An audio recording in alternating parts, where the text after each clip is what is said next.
All right. Welcome back to this episode of Think Business Live. Looking forward to talking to Max Friedman, co-founder and CEO of Givebutter. I love your logo, Max. I love your logo. It is a new, I don't know if it's new, but it's new to me, a fundraising platform that we're going to talk about that just allows you to raise money, pay less, give better, and just provides a ton of tools so people can fundraise in a more productive way. So, Max, it's good to have you on the show. And what I want to point out, too, is that you and your girlfriend, because of what's going on in the world, are just Airbnb-ing around the country exploring. So let's just kind of start there, because I think that is, you're 25 years old and you got the ability right now to not be locked down to an office. And so you're just kind of exploring the world. So I just want to hear a little bit about that before we get started. Yeah. And how you run a business doing it, because today you can very easily. Yeah, absolutely. Well, so the fun thing is also Givebutter, we were remote before the pandemic started. So we have we were able to move quickly as a company and just sort of, it wasn't a learning curve or we didn't have to go from in person to remote. We were already remote. So as a business owner and as a just an employee of the company, it didn't affect me that much in the sense of working remotely. However, working from home is not the same as working remotely. We would still go to a co-working space. We'd still go to coffee shops. I still had my weekly coffees and breakfast with friends and things. So definitely different to have two people living and working in the same space, coordinating who gets the better lighting for their Zoom background for the podcast. It's definitely different. But it's, we're lucky to have the ability to move around a little bit and be flexible with where we are. And when you're in a market where you can get an Airbnb rent for about the same as if you were to do a 12-month or 24-month, lease, the cost becomes less of a barrier to doing something that's a little bit more flexible, and it's giving us a chance to just check out some smaller cities or suburbs that we may have never considered living in currently. So we're in Providence, Rhode Island right now, on our way down to DC and then Austin. It's great. And it's just you guys in a car and just go. Yeah, pretty much. Yep. It's great. I love it. All right, so let's talk about Givebutter.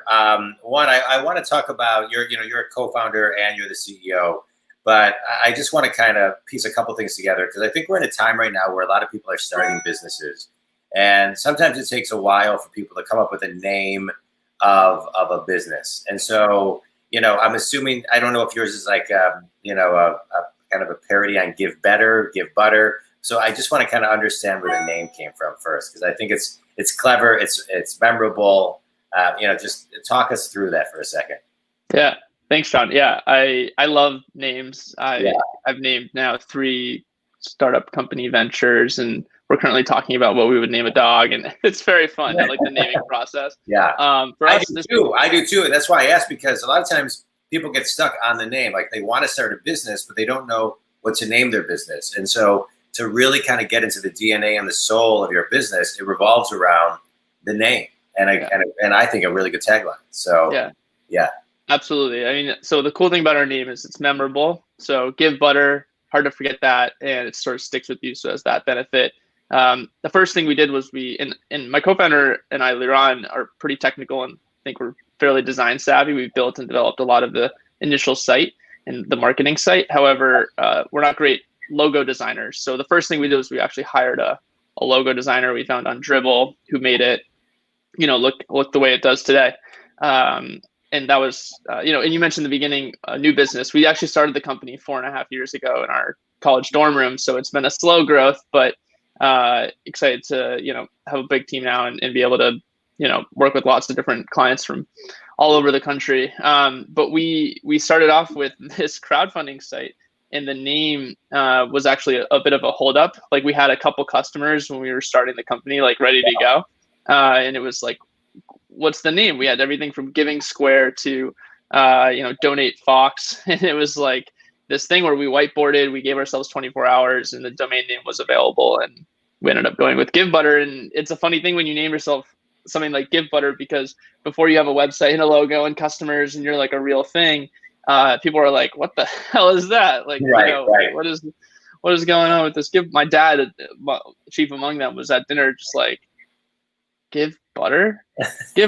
He kept like pronouncing it different ways as if that would somehow like strike the right tone. But now he's the biggest fan of the company. So that's awesome. Yeah. So talk now a little bit about the company. So you come up with the name, you're whiteboarding, you're brainstorming, and it kind of resonates with you. 4.5 years ago, you're in the dorm. What was the catalyst for starting the company? What wasn't out there that you thought should be, or what was out there that you thought could be done better?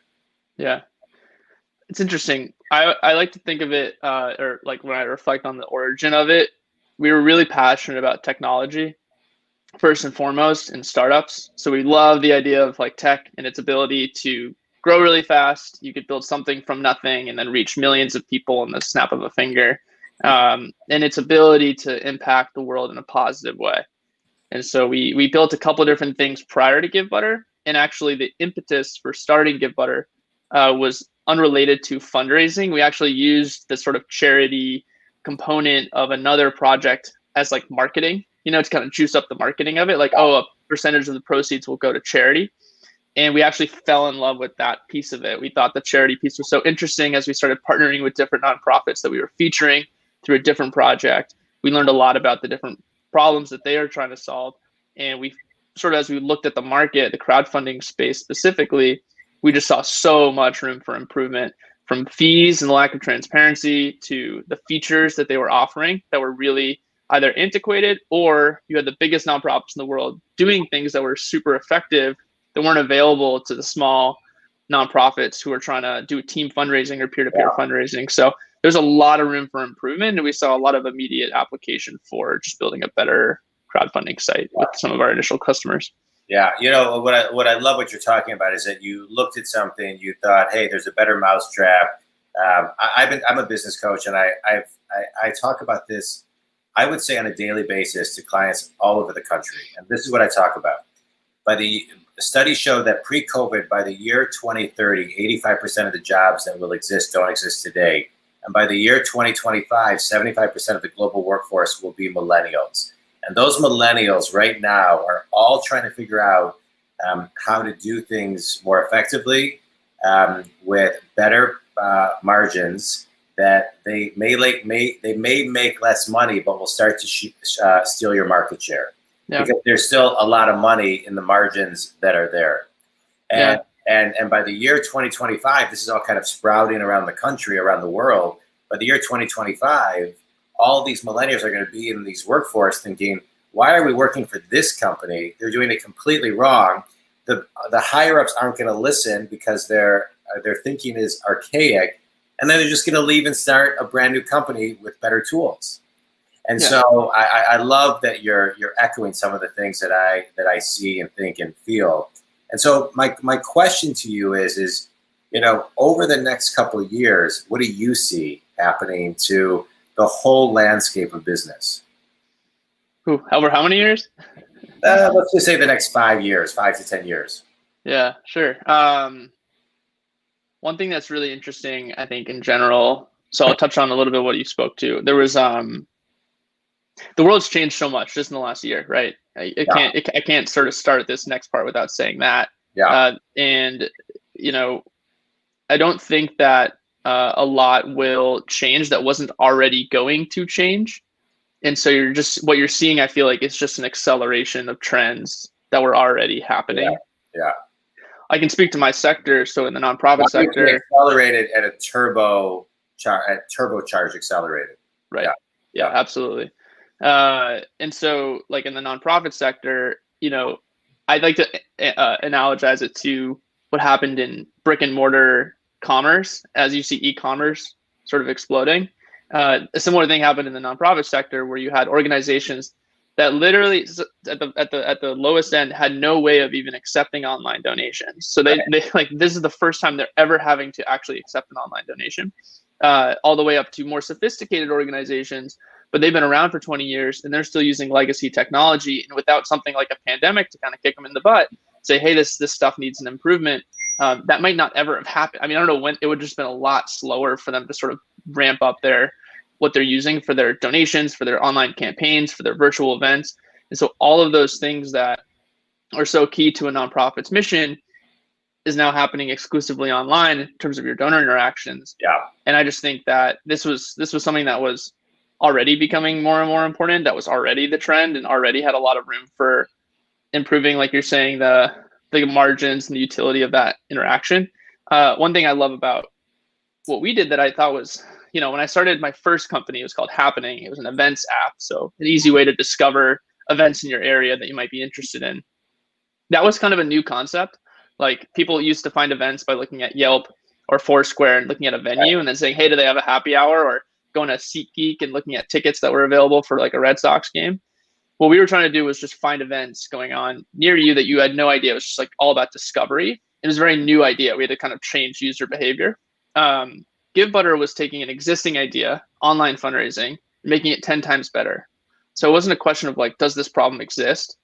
It was like, how do we make it 10 times better? And I think you're going to see this new generation of startups doing that more and more and more, is continuing to take processes and making them 10 times better. And then even less so, like that's like the Peter Thiel idea, is like 10x improvement, an order of magnitude better than existing options. Right. I think you're even going to see like 5x improvements and then 3x and then 2x improvements being enough to really disrupt existing options as things just get more and more refined. So I think that's definitely a wave that you will see more and more of for sure. Yeah, I love what you're talking about. So let's talk. I want to talk about disruption. I want to talk about changing user behavior. And it's amazing. It's changing user behavior is not easy, but yet it can be so simple it's complicated, because it's just about making things simple for people. If you look at just grocery delivery apps, right? I get my food, I would say I get 90% of all of our food delivered to our house. And so that was a total user behavior change. And just because the app was really great, made it easy, saves me 15 hours, probably saves my household 20 hours a month of stuff that we can do other things. It's great.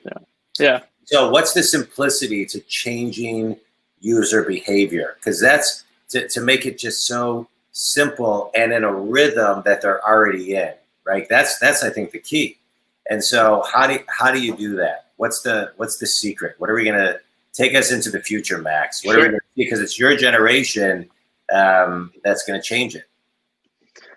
I've been thinking about this idea more and more. I have an idea that I need to extrapolate on, but it's basically the tagline of it is the future is pretty. It's just like, it's well designed.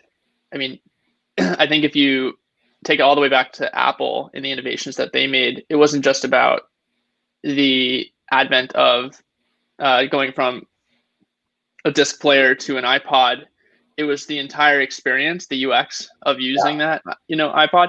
So I think that's going pretty far back. But as you look towards the future, I think that it's about design. I tweeted this out recently that is a little bit hypocritical to what I'm about to say when I say the future is well designed and beautiful and all that sort of romantic idea. But it was sort of making fun of Zoom's icons. So if you look at like the Zoom icons, like they're not very pretty, but look how their stock's performing, right?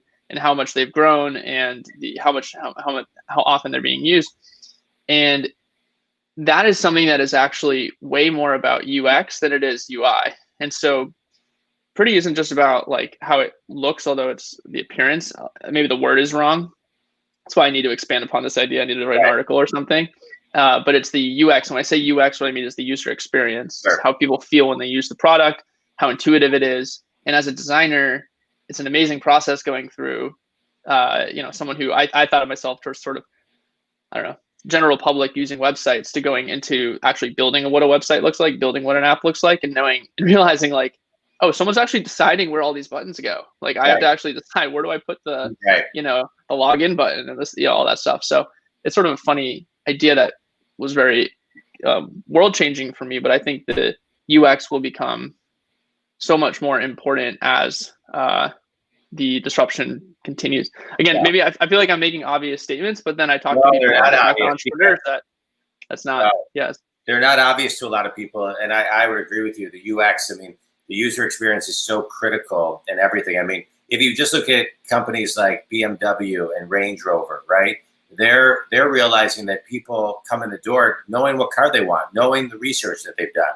So they're taking now, you can now take a ride on a racetrack or go off-roading to get the full experience of the car before you buy it, because you can't do that until you're actually in it, right? So you can walk into the dealership, but between I want to talk about Givebutter too, but I want to kind of expand on this because I think it's interesting. When you're talking about UX and then you enter AI, now you're talking about, an intuitive experience that is just, I don't even think people can comprehend that as of today, what it fully will be like, artificial intelligence really kind of, being part of that experience to be able to read your next move. I heard a recent study that Amazon knows when a woman is pregnant before she even is pregnant because of the buying patterns of what she's buying on Amazon. Wow. They can actually predict it based on their, technology. And so, anyway, and that's just my 2 cents, but I think it's going to be an amazing decade to watch as you're talking about. But I do want to talk about Givebutter. So Givebutter. So tell everybody so we can get kind of just, back to your business. Givebutter's typical clients and how you help them. Typical clients is a tough question, but a good one. I was talking to actually some folks over at Giving Tuesday. A lot of folks may know, Black Friday and then Cyber Monday, and then you have Giving Tuesday is the following Tuesday after Thanksgiving. Yeah. And I was answering this question to someone at the Giving Tuesday organization, the nonprofit that kind of helps facilitate Giving Tuesday. And I said, we used to work with a lot of students and student groups when we started the company, and now we're working with a lot more traditional nonprofits. And I use this word traditional nonprofits, which is interesting as a fundraising platform because the nonprofit sector is about almost 2 million nonprofits in the United States alone. And we work with not just that sector, but we also work with universities. We work with independent volunteer-run organizations. So when COVID was first hitting, we had a lot of groups fundraising for PPE for healthcare workers, even providing meals to healthcare workers who were working day and night. And so there's such a wide range of types of users that are on the platform. Today, the majority of the user base is what I've been calling traditional nonprofits, but it really varies from mom and pop nonprofit organizations, maybe a single founder and a bunch of volunteers who are fundraising for a really important local or a broad mission, all the way up to like the Leukemia Lymphoma Society running a spot virtual online event with Tom Segura, a famous comedian, to raise money for their organizations. So it's a really wide range, and they use us for online-only campaigns, collecting donations right on their website, and then previously in-person events and now virtual events where you can actually take a live stream just like this. A lot of folks use StreamYard to stream to multiple platforms and embed that right on a Givebutter fundraising page where you have a live supporter feed and a donate button, everything in one place. So you can have that's a public version of our event product. We can also hold it privately on a Zoom call or something where you're just linking between our products to facilitate an online only event. So lots of different use cases, lots of different clients, but just generally building a better way to give, and that hits a lot of different notes. I love it. And what's giving like today? We're sitting here, it is, what is it, September 21st. The world has changed just as far as, I think people's mindset or ability to give right now with COVID happening. How have you adapted as a business to, just reach out to companies, reach out to the person who's giving? How has your business changed and have you had to pivot at all? Yeah, great question. When the pandemic first hit and we were thinking about how this would affect, I did a lot of research on the previous recession and found that individual household and family household giving actually rose during the previous recession, not necessarily as a volume in terms of dollars, but as a number of people that were giving. What's really interesting is that our customer is the fundraiser. So it's the person who is actually going out there and raising money. It's the development director, marketing director, the president of their volunteer organization. And and they're the ones who are using Givebutter. So when you think about what their needs are, well, their need just got really exacerbated because there's this thing that requires us all to stay home where we can't see each other in person, which makes it really hard for you to serve your mission. And it makes it really hard for you to reach out to donors and meet them where they are. So when that happened, these nonprofit fundraisers are thinking, how do I save money? Because we have less money now, so I need to cut costs. Well, Givebutter is a free and affordable platform that has a couple upgrade options. We get a lot of functionality available at no out-of-pocket expense. Secondarily, we're a very modern and forward-thinking platform. So if you're trying to upgrade your legacy form, Givebutter is a great option for you to do that. And third, when your only interaction with your donor is online, that experience becomes so much more important. And so we launched this virtual event offering we're calling live stream fundraising. And so if you have a gala or a race or something that was supposed to happen in person, you can move that online, and it's not going to be the same experience, but we have a great option for you to be able to do that and still raise more money than maybe you ever have in the past for your event. We had organizations that, now that they don't have any overhead costs for putting on the event, are actually netting out more dollars than they actually ever did before. And especially if their need is very aligned with what's happening in the world. We're having nonprofits set records for their fundraising efforts, moving to Givebutter for their virtual events. So it's a lot of different factors, but coming together to, I think giving is what connects us all, and we're providing a really great platform to bring everyone together during a time when we have to be apart. Yeah, I love it. Let's. I want to go back. So you're 25. Take me back now. However far you want to go back, 5, 10, 15 years. What drew you to this type of business? So that's an interesting question. I'll try to keep it short. I always had like indications that I was going to probably, like, if I like look back in the rearview mirror, it's like I think I had like an entrepreneurial bone from a pretty young age. But I was a pretty normal kid. Like, I went to public school. I played a lot of sports. I got good grades, but it wasn't, I wasn't like top of my class. And then I think everything sort of came to a head in my first year of college when I was in a major that I wasn't super pumped about. I wasn't super interested in my classes. I did an internship that I wasn't that excited about in politics. Yeah. And I was just applying to jobs for the summer, and I was like, nothing, like, I was like, I wouldn't hire me. Like, why? Like, I was like, I'm just like a kid that, like, what skills do I have? What do I bring to the table? And that's when I first was like, I started jotting down startup ideas. Yeah. And that's really where my passion came from, is like the entrepreneurial thing. Is I just really got hooked on in high school selling electronics, buying from my friends and then flipping them and selling them for more. And my video games, like finding ways to like automate and like game the system to become like better at the game. And like, I don't know, there's like a lot of instances in my life where I would do these sort of entrepreneurial things. It just came to a head in college that ultimately led me to Givebutter. And then I'm lucky to be in a foundation where giving was an important part of my upbringing as well. So I think it's coming more full circle. Sometimes you don't connect the dots until looking back, and I still have a lot to go to kind of figure out how that all kind of came together. But yeah. It's good. I love that.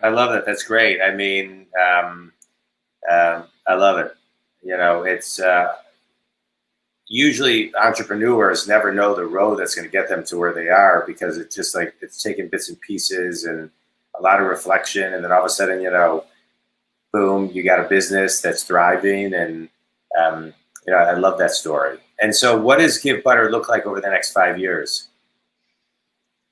Well, the last year has been game changing for us. We went from my co-founder and I, to then bring on our first 2 people. And then now we're up to 11,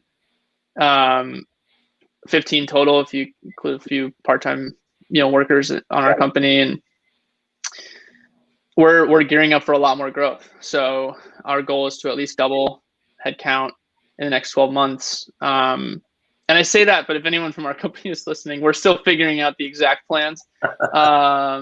but we're really like ramping up. We're doing a lot of budgeting and forecasting and planning to really grow our headcount in the near term. So we're really excited about that. It's so different for me as an entrepreneur, just going from doing a lot of the work to managing and growing and hiring and scaling that. And I'm really proud that we're doing it on the revenue we're generating as our business. We're not, VC backed and raising a big round and then burning cash and then hopefully it all works out. We're doing it on the, with the people we have, with the money we're making and growing based on that. So I'm really proud of that. And I hope to continue to do that for a long time. And I love what we get to do. So I just want to do more of it. I want to keep learning and growing as an entrepreneur and surrounding myself with people who make me better. Yeah. I love that. I'm 48. When I was 23, I started an internet company in my parents' basement with my brother and a buddy. We sold it, long story short, we sold it 2 years later and we were partners in it for, a couple years. And it was some of the most exciting times, ever. So, I wasn't married, I didn't have kids, and it's just all I did was work to kind of build this business and during the kind of the boom of the internet world. And it was a ton of fun. And I feel like we're in kind of that mode. So I love hearing all the stories of kind of where your business is going. And I do find, the minute you go from, you hit double digits, it becomes a totally different business because you're managing people and growing your business and you're responsible for more people. So it's an exciting space to be. Are you ready for the speed round, Max? Always. All right. You mentioned earlier about 10X. What's one habit everybody could 10X to finish 2020 strong? Have an amazing life partner. I'm lucky to have a incredible girlfriend who's makes me 10X in all aspects of life. I agree. My wife makes me 20X. I agree 100%. Favorite book and why? I love Shoe Dog by Phil Knight. Reads like a novel, like a fiction story, but it's based in truth. And I get really inspired by other entrepreneurial stories. And Shoe Dog, Phil Knight, one of my favorites. Best piece of wisdom you ever received?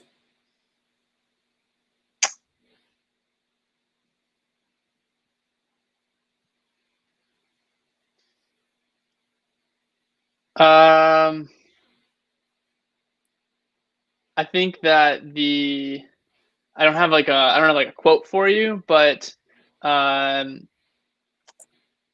sort of channeling feedback has been one of the most important high value things as an entrepreneur for me, knowing what feedback to keep, what to leave to the side, and ultimately coming to your own decisions. And I think Alan Gannett, one of my best friends and mentors, was an instrumental part of me learning that lesson over many years.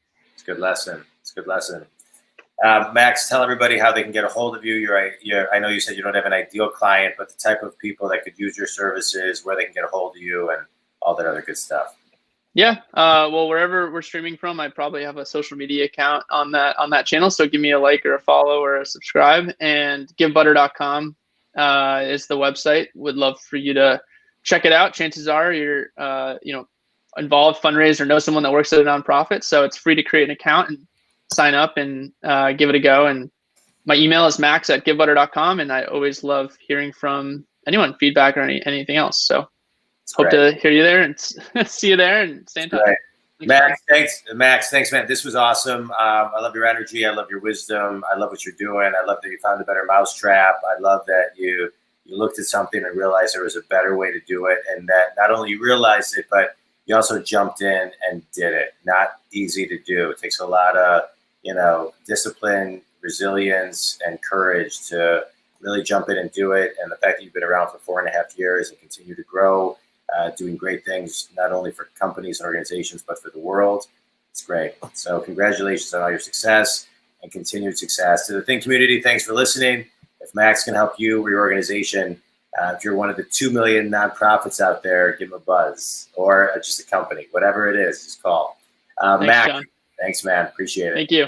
Appreciate you.